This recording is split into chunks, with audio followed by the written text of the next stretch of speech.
Alhamdulillah wassalatu wassalamu ala Rasulillah wa ala alihi wa ashabihi wa mawala la haula wa la quwata illa billah. Asyhadu an la ilaha illallah wahdahu la syarika lah wa asyhadu anna Muhammadan abduhu wa rasuluhu alladzi la nabiyya wa la rasula ba'dah. Amma ba'd fa inna asdaqal hadithi kitabullah wa khairal hadi hadi Muhammadin sallallahu alaihi wasallam. Allahumma akhrijna min dhulumatil wahm waftah lana abwabal ilm wa akrimna binuril faham wa sahil akhlaqna bil hilm. Allahumma la sahla illa ma ja'altahu sahla wa anta taj'alul hazna idza syi'ta sahla birahmatika ya arhamar rahimin. Bapak Ibu hadirin rahimani wa rahimakumullah, kita masih di surat An-Nasr. Seperti biasa kita baca dulu. A'udzu billahi minasy syaithanir rajim.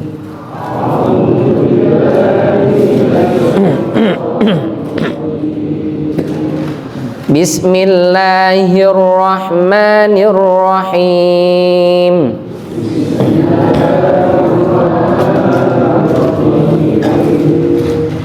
Idza jaa nasrullahi wal fath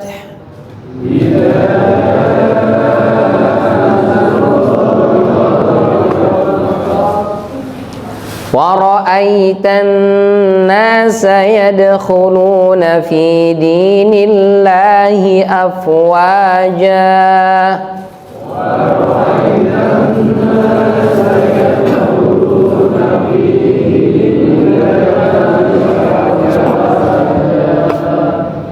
fasabbih bihamdi rabbika wastaghfir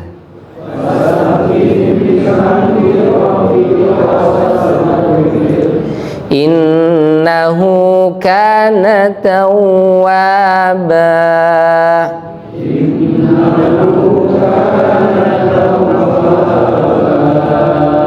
Shadaqallahul azim.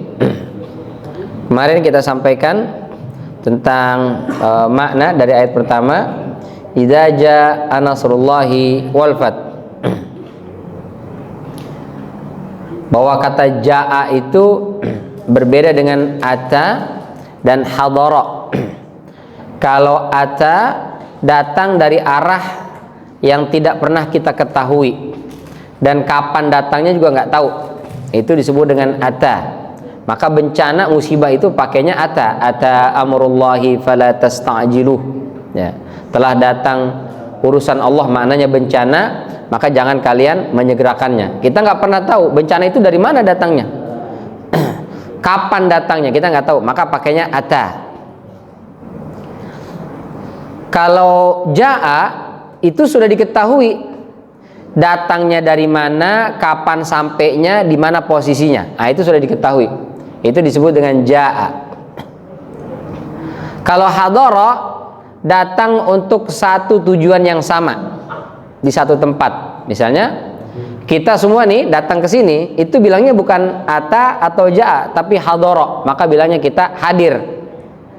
Maka bilangnya hadirin hadirat.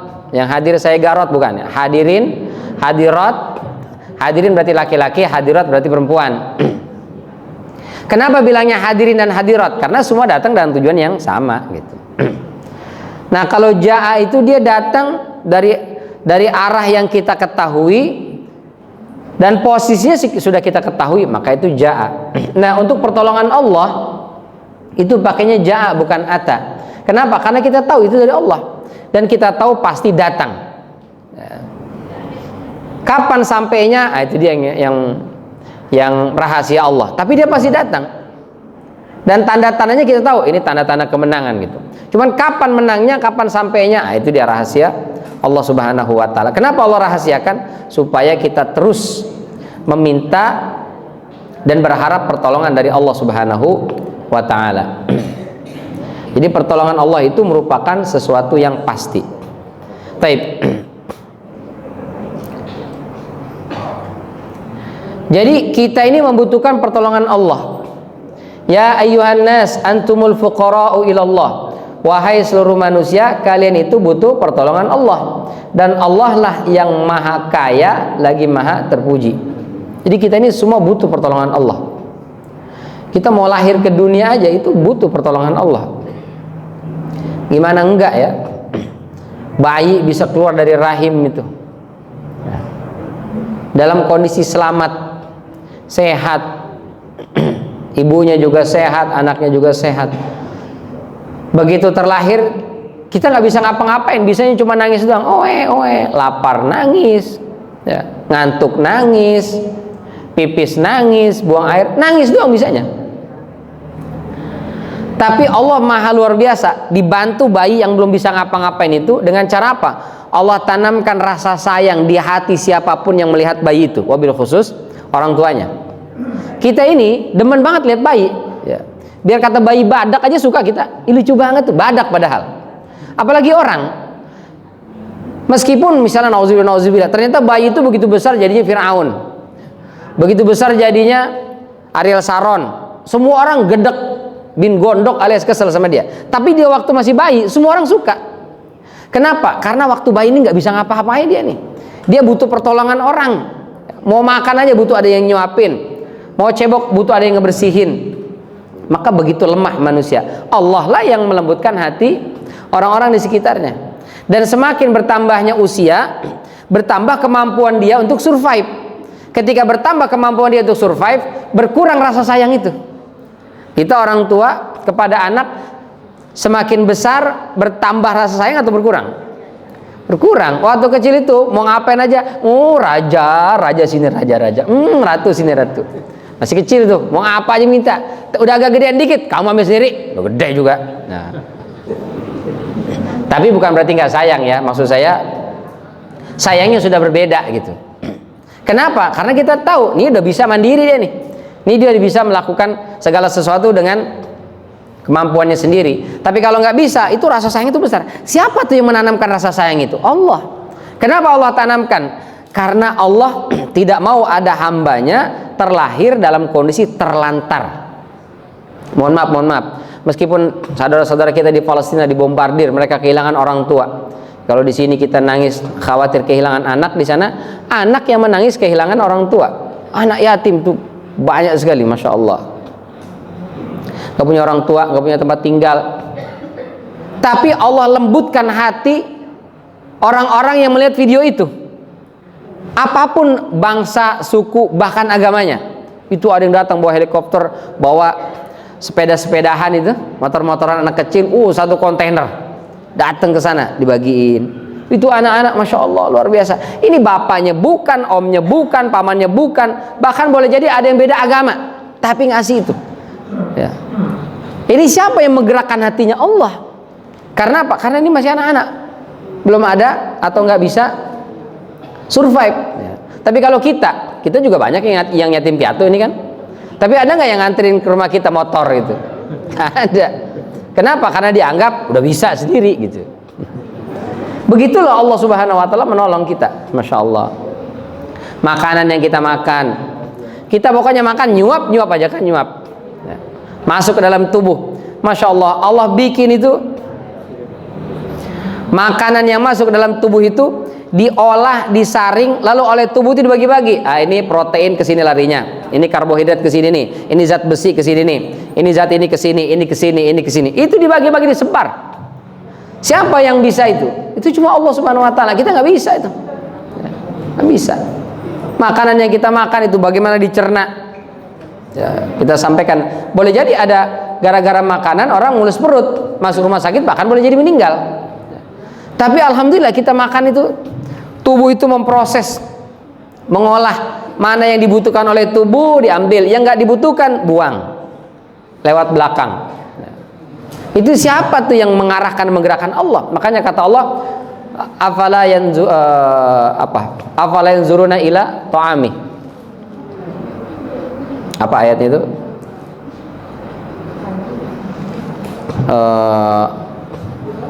Tidakkah manusia falyanzuril insanu ila ta'ami, maka hendaklah manusia memperhatikan ta'ami, makanannya.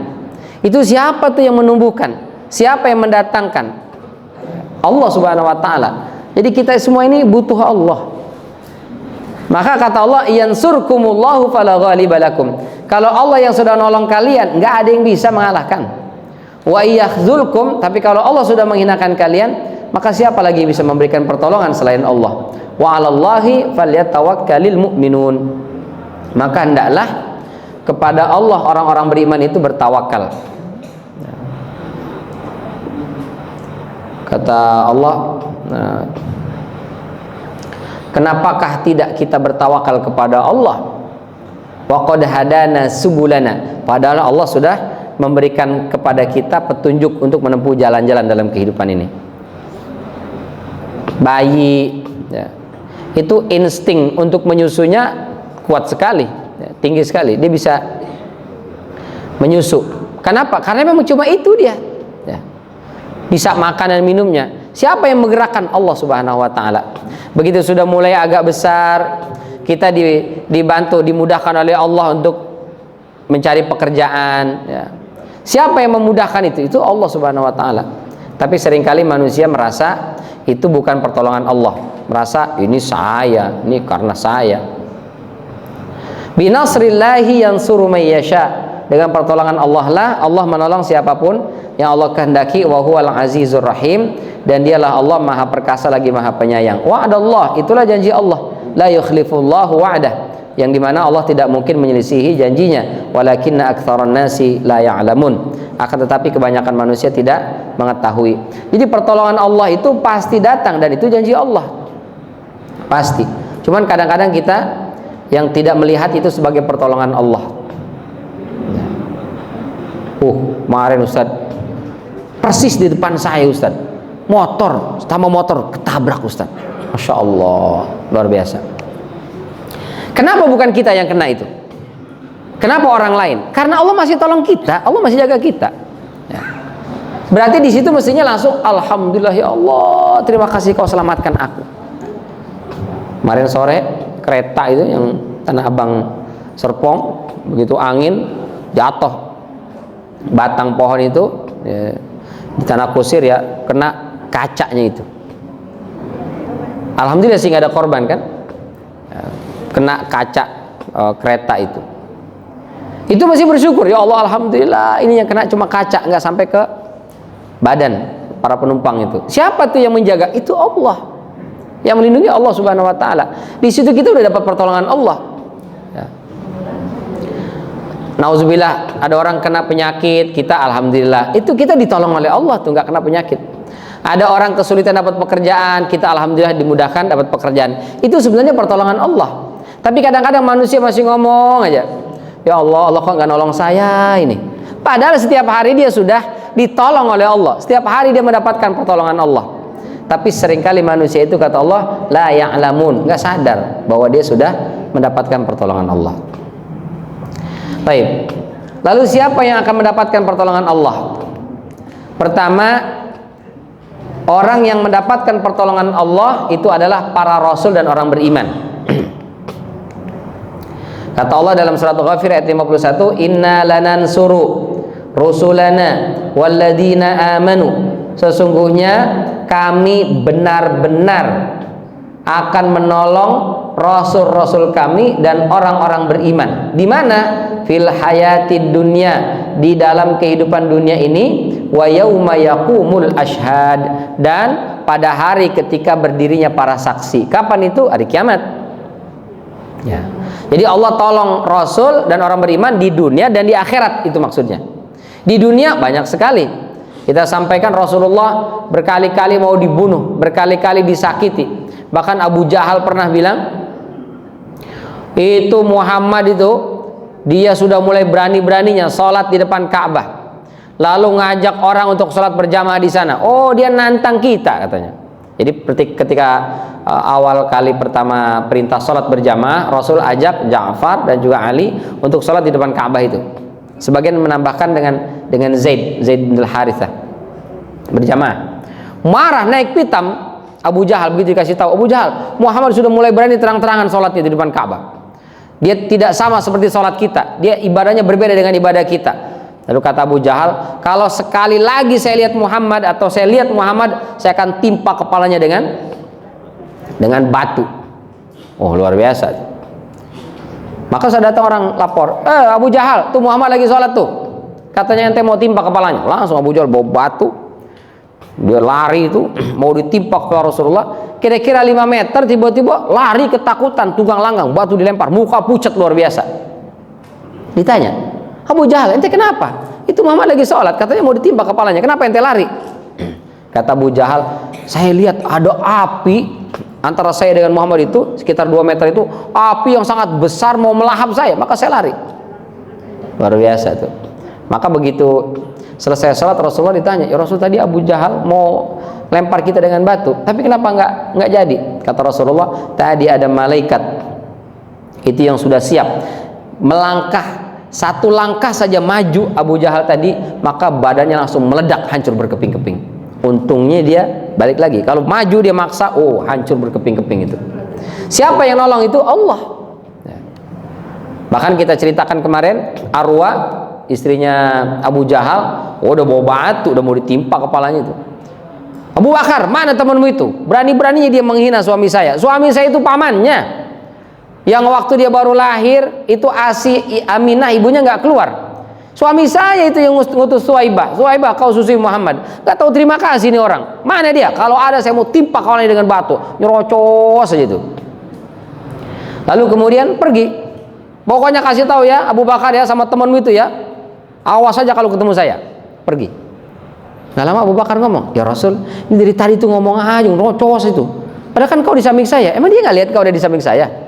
Kata Rasulullah, Allah telah menutup pandangannya dari saya. Jadi nggak lihat tuh. Siapa yang menutup, siapa yang menolong? Allah Subhanahu wa taala. Wa idza qara'ta al-Qur'ana ja'alna bainaka wa bainal ladina la yu'minuna bil akhirati hijaban mastura.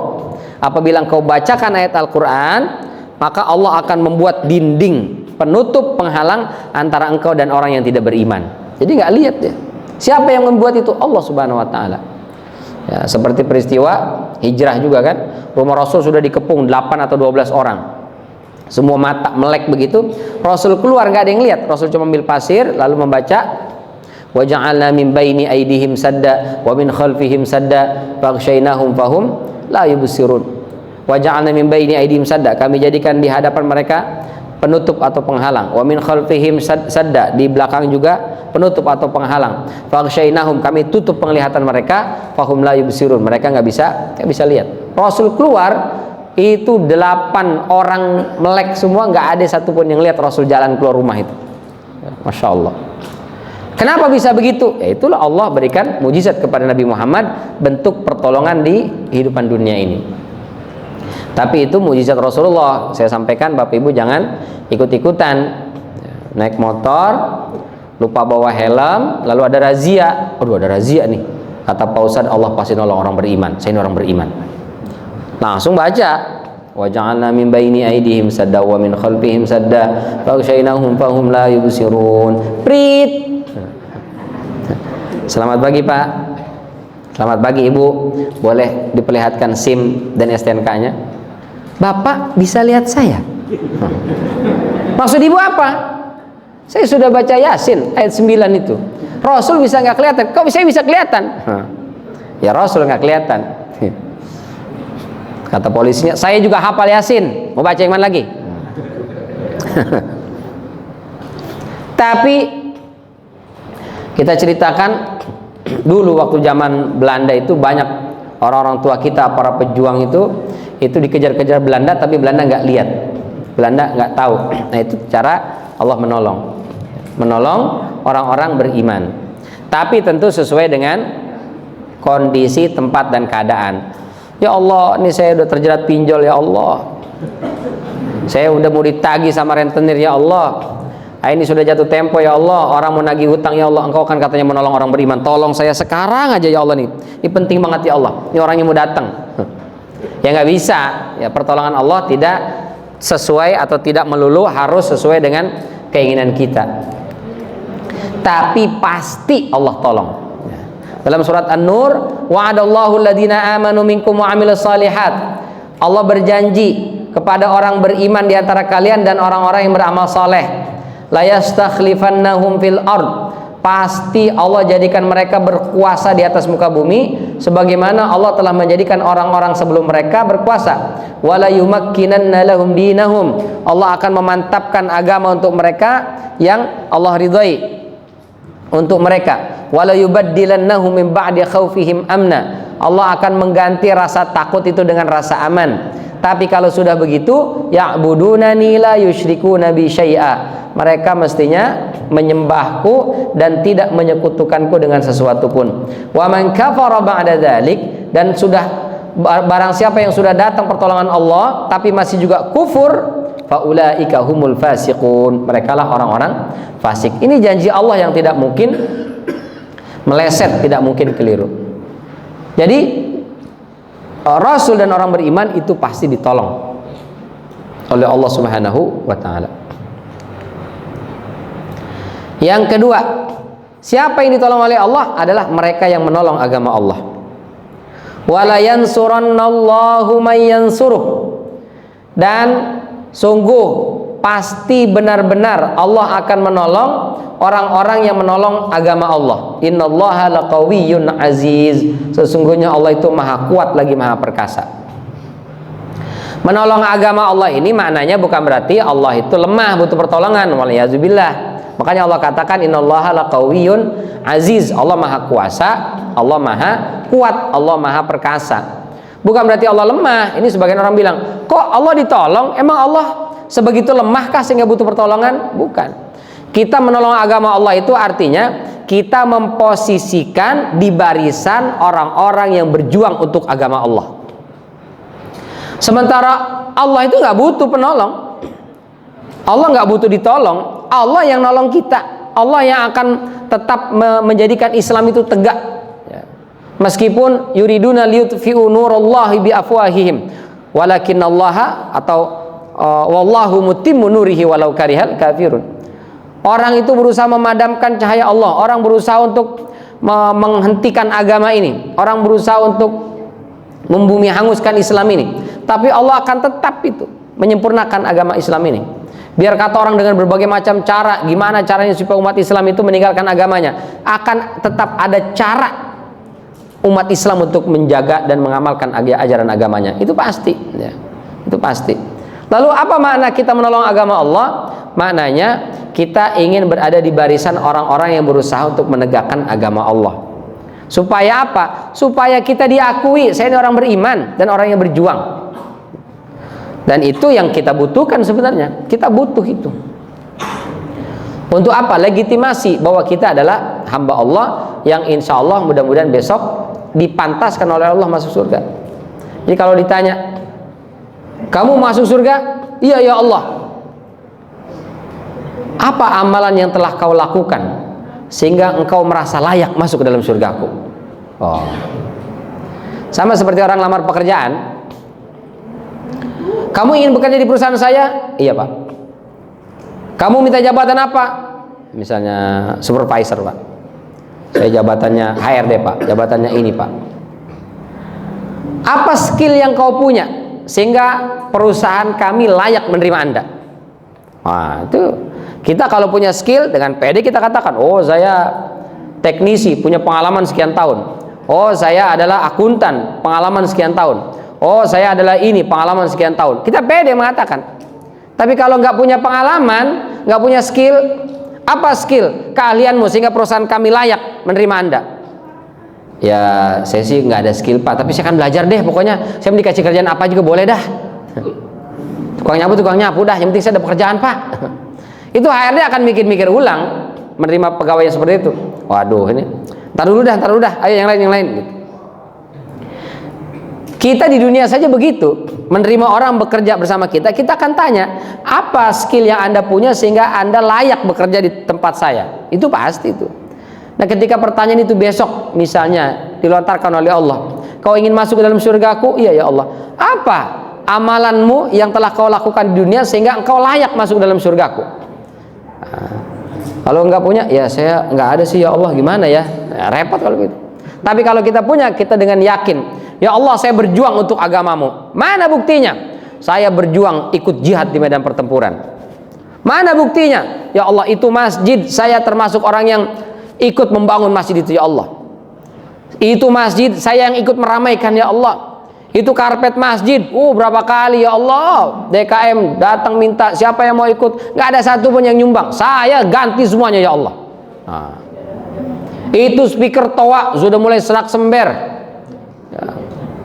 Ngomong ke sini bunyi nggak ada yang ganti, saya yang ganti ya Allah, supaya kalimat tauhid, takbir, kalimat azan itu keluar bisa didengar satu komplek ya Allah. Nah, itu berarti kita sudah berusaha berjuang di jalan Allah Subhanahu wa taala. Ya. Apalagi mohon maaf, masjid. Kita berjuang untuk masjid ini itu pahalanya Masya Allah. Saya selalu sampaikan, kita ini mestinya iri sama para pengurus masjid. Kenapa? Karena para pengurus masjid itu di antara kita yang ibadah di masjid ini, yang paling banyak pahalanya adalah pengurus masjid. Kenapa pahalanya banyak? Mereka itu meskipun misalnya nggak sedang sholat di sini, sholat di mana atau sedang dalam perjalanan atau di kantor nggak berjamaah, tapi ada orang sholat berjamaah di sini 20 orang, itu pahalanya mereka tetap dapat.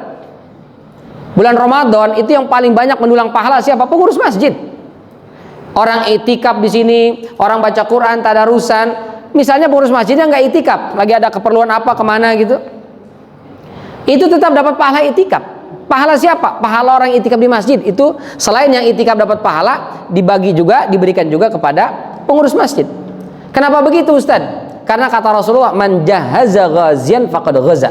Siapa orang yang ikut menyiapkan keperluan untuk berperang, meskipun nggak ikut, termasuk ikut berperang, pahalanya dapat. Padahal dia nggak ikut. Kenapa? Karena dia menyediakan. Ini kita pengurus masjid, kita bisa sholat dengan tenang, bisa itikaf dengan nyaman di masjid karena ada AC, ada kipas angin, ini bersih karpetnya. Siapa yang ngurus? Pengurus masjid. Diperhatikan. Coba masjid yang nggak ada pengurusnya itu, nggak keurus. Karpetnya udah bau, pasirnya kemana-mana ya, kipas anginnya miringnya ke kiri doang, nggak muter. AC-nya bunyinya doang, nggak ada aroma, nggak ada dingin-dinginnya sama sekali. Keran bagus, kerannya airnya kagak ada misalnya. Kenapa? Karena nggak ada yang ngurusin. Tapi kalau ada pengurus masjid, beres semuanya, aman, insya Allah. Sehingga orang ibadah jadi nyaman. Nah, karena kita ibadah nyaman, ada yang ngurusin, maka mereka yang mengurus ini itu tetap dapat pahala, Pak. Insya Allah, luar biasa tuh. Dan pengurus masjid ini dia ngurus rumah Allah. Kalau sudah ngurus rumah Allah, berarti mohon maaf dalam tanda kutip para pekerjaannya Allah, berkhidmat kepada Allah. Kita nih punya pegawai, punya pekerja. Ada orang yang jahat sama pegawai kita biar bagaimanapun akan turun tangan, akan terlibat. Siapa? Kalian berurusan dengan pegawai saya. Ini pegawai saya. Ayo, apa urusannya? Apa masalahnya? Kita turun tangan. Ini orang yang bekerja di masjid, yang mengurus masjid, itu bekerjanya kepada Allah. Kalau ada yang macam-macam sama dia, berarti macam-macam sama Allah. Luar biasa tuh. Itu karenanya dulu dengan pede Abdul Muttalib, kakek Rasul sallallahu alaihi wasallam, begitu datang Abrahah mau menghancurkan Ka'bah. Sebelum datang itu, belum sampai ke Ka'bah itu, dia bikin tenda, terus mengirim utusan, kasih tahu sama para penguasa atau kepala suku di Mekah itu, kita mau menghancurkan Ka'bah. Kalau mereka mau melawan, kasih tahu jumlah pasukan kita sekian banyak. Akhirnya datanglah Abdul Muttalib. Begitu datang, masuk ke tenda itu, Tuan Raja, ini kepala suku Arab Mekah mau datang. Duduknya begini awalnya. Suruh datang, masuk. Begitu masuk, jadi Abdul Muttalib ini ganteng, tampan, berwibawa. Jadi ada orang karismatik. Jadi baru lihat fisiknya aja, ini bukan sembarang orang nih. Ada yang begitu. Ada yang udah ngoceh semua, lah apa tuh orang. Ada juga ya begitu. Jadi tampangnya sudah karismatik. Itu Abdul Muttalib, gagah, tampan, berkarisma. Jadi begitu masuk, Abrahah yang tadi duduknya begini langsung, karena ganteng, tampan, dan karismatik, duduknya langsung berubah. Oke, jadi bagaimana? Langsung kata Abdul Muttalib, wahai Tuan Raja Abrahah, saya datang ke sini mau meminta unta saya 100 ekor yang disita oleh anak buah sampean. Ketawa Abrahah, kata Abrahah, aduh, saya tadi duduk begini, sampai begini menghormati sampean, ternyata sampean itu cuma ngurusin onta yang cuma Berapa ekor ya? 100 ekor banyak sih sebenarnya. Kamu tahu nggak? Saya datang ke sini itu mau menghancurin Ka'bah, tempat ibadah kalian, tempat yang kalian puja-puja, tempat yang kalian sakralkan, itu mau saya hancurin. Kamu malah ngurusin onta, gimana sih? Kamu mengubah pandangan saya yang awalnya saya hormat menjadi underestimate nih. Apa jawab Abdul Muthalib? Wahai Tuan Raja, unta itu punya saya dan saya bertanggung jawab terhadap unta itu. Maka saya datang untuk unta di bawah tanggung jawab saya. Adapun Ka'bah, saya memang selama ini ngurusin Ka'bah. Saya yang membersihkan, saya pegang kuncinya, saya yang merawat. Tapi yang punya Ka'bah itu bukan saya, itu Allah. Maka kalau Anda mau berurusan dengan Ka'bah, urusannya bukan sama saya, sama Allah. Dan Abraha itu agama Kristen, kenal Allah, tahu Allah. Ditantang begitu, jiper juga tuh Pak. Jadi kalau Anda berurusan dengan Ka'bah, bukan berurusan dengan Abdul Muthalib, berurusan dengan yang punya Ka'bah, yaitu Allah. Wah, disebut berurusan dengan Allah, repot tuh. Udah mulai ketar-ketir tuh. Akhirnya ya udah, balikin onta dia, balikin. Maka dibalikin onta. Kata Abdul Muthalib, saya minta waktu, saya akan mengeluarkan semua orang penduduk Mekah itu meninggalkan Ka'bah. Kalau sudah kosong silakan Anda mau serang, mau hancurkan, terserah. Itu urusan Anda dengan Allah. Nah, akhirnya sudah keluar, sudah kosong semua. Mekah itu benar-benar kosong. Dibawa pergi semua penduduk Mekah itu, maka bergeraklah pasukan itu sampai di Mughammas atau Mughammis. Begitu sampai di Mughammis atau Mughammas ya, itu gajahnya namanya Mahmud. Itu nggak mau jalan tuh. Mohon maaf Pak Mahmud ya. Memang namanya itu. Itu mau diarahkan ke Ka'bah, nggak jalan-jalan. Tapi begitu diputar ke arah Yaman jalan. Begitu ke Ka'bah lagi nggak mau jalan. Nah ketika itu datanglah Tayran Ababil, habis luluh lantah. Mereka menginjakan kaki di masjid aja, enggak, di Masjidil Haram maksudnya. Langsung Allah binasakan. Jadi kalau ada orang macam-macam dengan masjid, itu macam-macamnya dengan Allah. Mohon maaf, nauzubillah. Ada orang mencuri trombol masjid, itu dia sedang berurusan dengan Allah. Ada orang mencuri toa atau speaker, nah itu urusannya dengan Allah. Apalagi mencuri sanyoknya masjid, wah itu urusannya dengan Allah itu. Nauzubillah min dzalik. Karena mereka pengurus masjid itu adalah orang-orang yang menolong agama Allah, maka berurusan dengan para pengurus masjid, ngeri itu. Ya, bukan sembarangan. Makanya pengurus masjid itu meskipun mereka tidak digaji, tapi mereka berkhidmat buat rumah Allah, masya Allah, itu adalah orang-orang yang pahalanya banyak sekali. Setiap kali ada orang sholat di masjid, dia dapat pahala. Masya Allah, luar biasa ya. Nggak boleh Ustadz pengurus masjid digaji, boleh. Ya. Kita berdayakan masjid itu, kita kelola dengan baik, ada sumber ekonominya dan seterusnya. Lalu kita berikan intensif, kita kasih uang, boleh, nggak apa-apa, bagus. Dengan begitu, dia akan semakin fokus untuk mengurus masjid. Jangan kemudian, wah pengurus masjid kok dibayar, nggak usah, jangan. Ya kalau dia misalnya, mohon maaf, memang berkecukupan, uangnya banyak, ya alhamdulillah, dia nggak butuh itu, ya nggak apa-apa, nggak usah. Tapi kalau memang dia ya miskin banget sih, enggak, kaya banget juga enggak gitu. Tapi dia sudah mencurahkan waktunya 24 jam mikirin tuh masjid. Bagaimana mengatur, mengelola supaya masjid ini makmur, maka diberikan instruksi kepadanya, itu bagus, nggak masalah. Nggak masalah. Sehingga jangan sampai ada orang ogah-ogahan, nggak ada yang mau ngurus masjid. Kenapa? Jadi pengurus masjid kurus badan saya Ustaz. Nggak ada yang peduli memperhatikan kita, memperhatikan jamaah nggak memperhatikan kita. Nah, itu jadi akhirnya kagak ada yang mau jadi pengurus masjid. Nah, itu repot. Jadi mesti ada. Nah, itu termasuk orang yang menolong agama Allah Subhanahu wa taala. Ya ayyuhalladzina amanu, wahai orang-orang beriman, in tansurullaha yansurkum. Jika kalian menolong agama Allah, Allah pasti tolong kalian. Wa yustabbit aqdamakum. Allah akan mantapkan langkah kalian. Masya Allah. Maka kita tolong agama Allah. Ustaz, apa semuanya harus jadi pengurus masjid? Enggak juga. Kalau kebanyakan orang susah ngurusnya, bukan masjid yang kita urusin. Ini ide kebanyakan orang nih yang susah jadinya. Jadi nggak usah banyak-banyak pengurus masjid lah. Secukupnya aja. Yang lain Ustaz bagaimana? Yang lain membantu aja. Pengurus masjid yang mikirin karpet, mikirin AC, mikirin cat, tembok segala macam. Tapi kan nggak cukup dengan dipikirin, mesti ada yang ngasih duit. Nah itu bagian kita dah. Ya. Nih butuh apa? Butuh ini. Oke, kita bantu. Butuh apa? Butuh ini. Oke.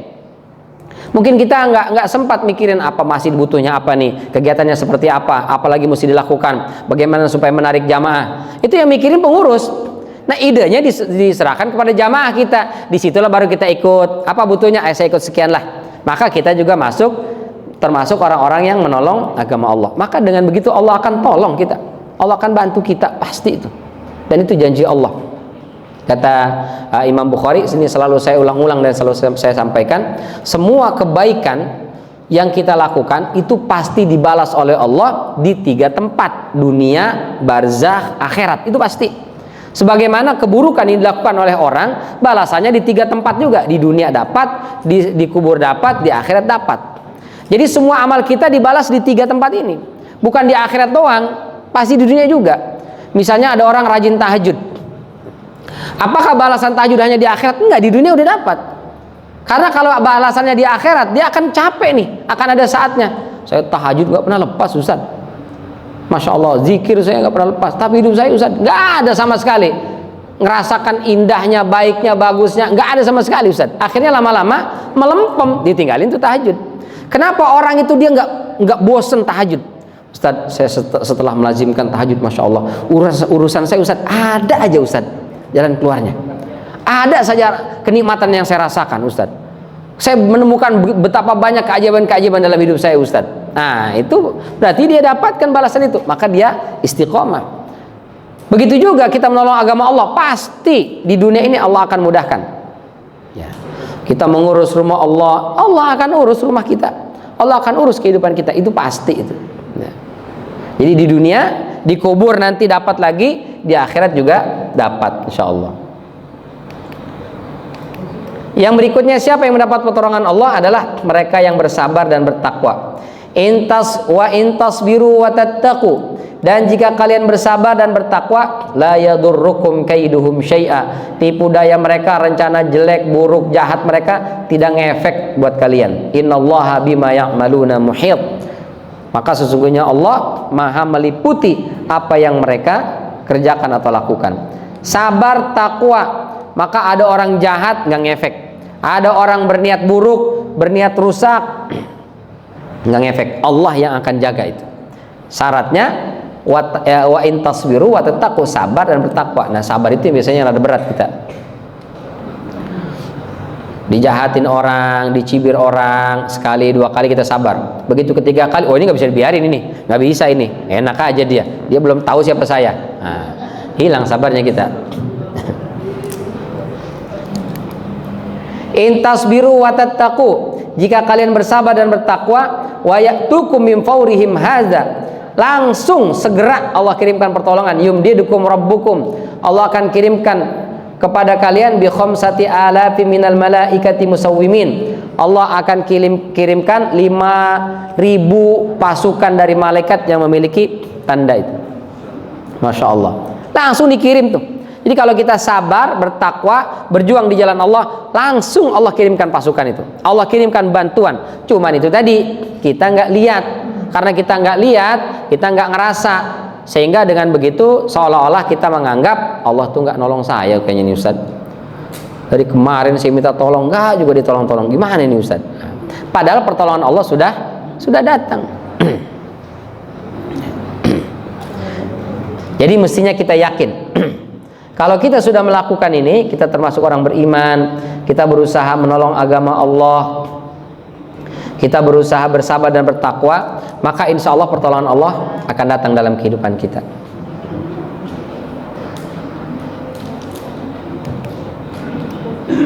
Tidak ada yang mustahil bagi Allah, maka mintalah pertolongan kepada Allah. Lihat bagaimana Allah selamatkan Nabi Nuh dari banjir bandang. Itu banjir menenggelamkan 2/3 bumi, gunung saja tenggelam. Kata Kanaan, Kanaan, ayo ikut naik di perahu. Kata Nabi Nuh alaihissalam, kata Kanaan, sa'awi ila jabalin ya'simuni minal ma. Saya nggak mau ikut perahu, saya mau naik ke gunung aja. Nggak mungkin banjir, setinggi-tingginya banjir, gunung ape kelelep, nggak mungkin, kata dia. Tapi kata Nabi Nuh alaihissalam, la asimal yaumin amir rabbi, hari ini tidak ada yang selamat, gunung saja tenggelam. Masya Allah. Nabi Nuh alaihissalam selamat. dengan perahunya itu. Di situ bukan hanya Nabi Nuh ya, beberapa orang dan juga binatang-binatang itu yang berpasang-pasangan semua dibawa di situ. Ya. Di situ ada kuda, ada onta, keledai, semua binatang ikut juga. Allah selamatkan, nggak ada yang mustahil buat Allah. Allah selamatkan Nabi Ibrahim dari kobaran api.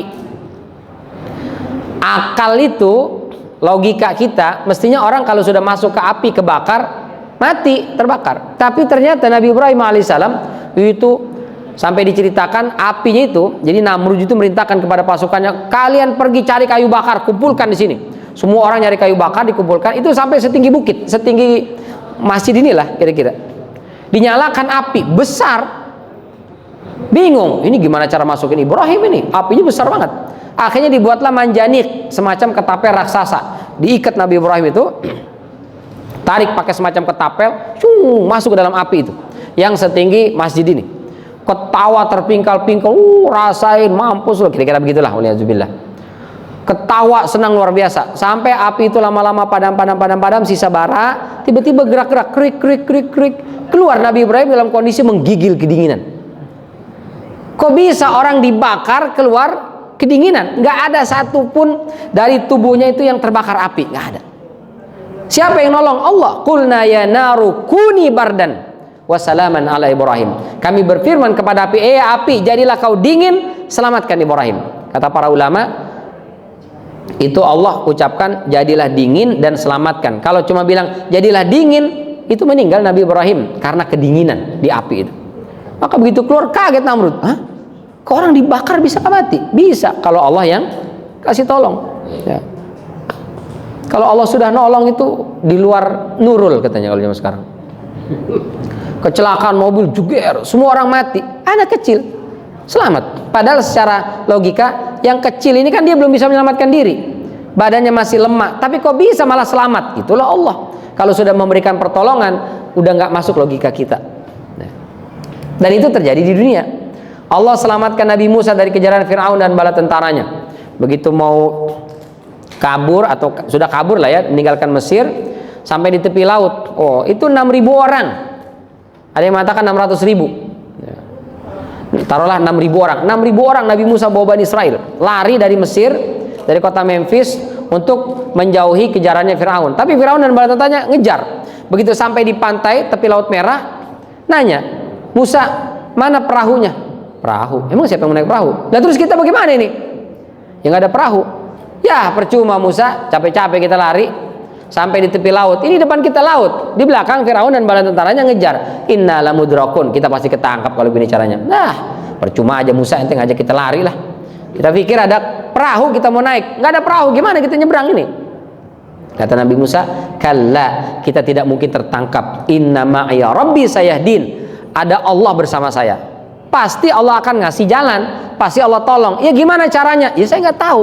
Ini udah mepet Musa, udah nggak, bukan lagi masanya lagi, harus tahu gimana caranya. Kata Nabi Musa, saya nggak tahu, tapi saya yakin Allah pasti ngasih pertolongan. Masya Allah. Maka kemudian Allah perintahkan Musa, idrib bi'asakal bahr, kau pukulkan tongkatmu ke air itu. Maka Nabi Musa jalan, begitu masuk ke pantai itu dipukul, tak. Ini orang Bani Israel, aduh Musa mulai stres, disuruh nyari perahu malah main air katanya. Tapi ternyata nggak lama setelah itu fanfalaqa, terbelah lautan itu. Orang yang ledek, katanya Nabi Musa main air itu, stres itu, dia paling duluan lari, paling depan deh. Lari cepet-cepet. Bayangkan yang di bawah itu bukan 6 orang, 600.000 orang. Di situ ada nenek-nenek, di situ ada aki-aki yang jalannya pelan lambat. Itu laut terbelah, nyebrang. Ini Firaun dan bala tentaranya dengan kuda, dengan segala macam itu mengejar, mereka berlari, tapi Allah Subhanahu wa taala bisa selamatkan 600.000 orang itu nyebrang. Begitu Firaun dan bala tentaranya ngejar di belakang, sudah semua nih nyebrang Bani Israel, maka Allah rapatkan lagi itu air. Akhirnya tenggelamlah mereka di lautan itu, Laut Merah itu. Baru kata Firaun, kalau begini caranya amantu, aku beriman kepada alladzi amanat bihi Banu Israel, kepada Tuhan yang diimani oleh Bani Israel. wa ana muslimin, dan saya wa ana minal muslimin, dan saya termasuk muslim. Kata siapa tuh? Fir'aun. Pas udah mau mati tenggelam itu dia bilang, saya bertobat, saya beriman kepada Allah, dan saya ngaku saya adalah muslim. Tapi diterima nggak tobatnya? Nggak terima. Al-ana wa qad asaita min qabl. Sekarang aja udah mau mati baru tobat tuh. Kemarin mana aja mas? Nah, akhirnya nggak diterima. Nah, ini kemudian kata para ulama, kita bertobat diterima selama belum dua hal. Kapan itu? Pertama, malam yugharghir, sebelum nafas berada di kerongkongan. Kalau sudah sakratul maut dia baru bertobat, udah nggak diterima. Yang kedua, sebelum matahari terbit dari barat. Kalau sudah matahari terbit dari barat, tobatnya sudah tidak diterima. Nah, kita insya Allah tobat kita semua masih diterima. Nah, karena kita masih nafasnya masih bagus ya. Kalau yang sudah Senin Kemis, apalagi sudah Senin saja nggak ada Kemisnya, wah itu dah tobatnya udah nggak diterima itu. Allah datangkan rizki untuk ibunda Maryam.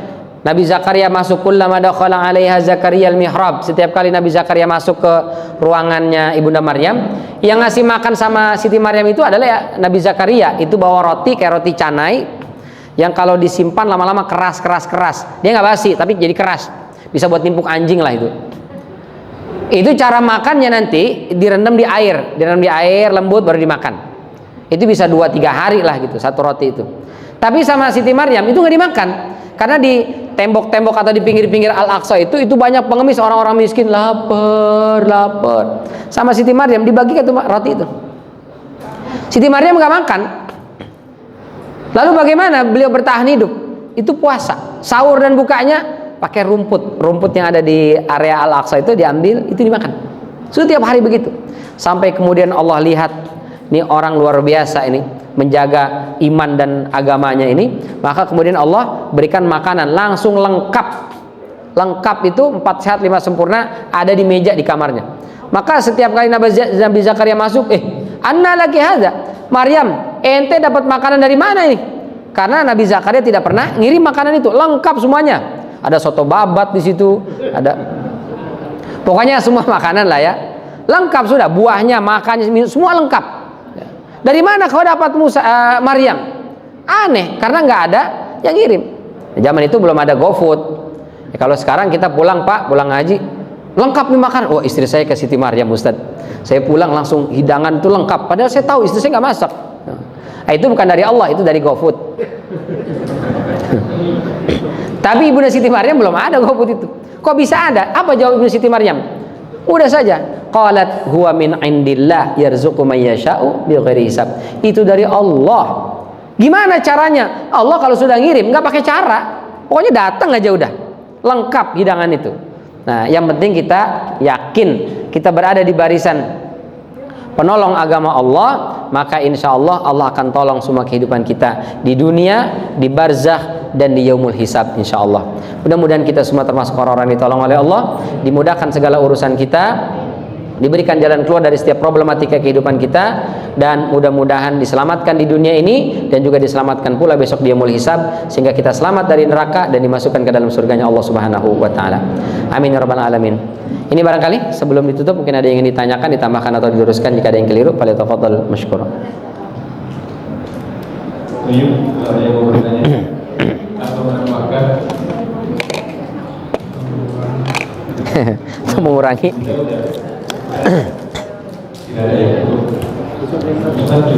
Alhamdulillah aman. Baik, alhamdulillah. Terima kasih. Kita tutup dengan hamdalah dan kafaratul majlis.